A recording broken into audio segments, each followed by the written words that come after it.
नमस्कार, मी डॉक्टर सतीश पत्की, कोल्हापूर।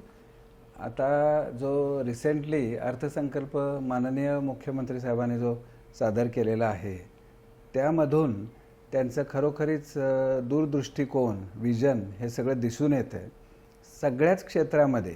म्हणजे वैद्यकीय आमचं आरोग्य क्षेत्र असो, वैद्यकीय शिक्षण क्षेत्र असो, किंवा कृषी असो, किंवा IT असो, या सगळ्याच क्षेत्रांना त्यांनी स्पर्श केलेला आहे।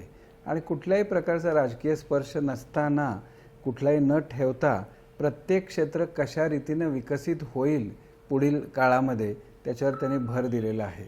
आणि हा अर्थसंकल्प खरोखरीच सर्वसामान्यांना आणि सर्वच क्षेत्रातल्या लोकांना फारच उपयुक्त आहे असं माझं वैयक्तिक मत आहे। माझी खात्री आहे की माननीय मुख्यमंत्री देवेंद्रजी फडणवीस सर यांच्या मार्गदर्शनाखाली महाराष्ट्र खूपच प्रगतीपथावर निश्चितपणाने आघाडी पुढील काही वर्षात घेईल।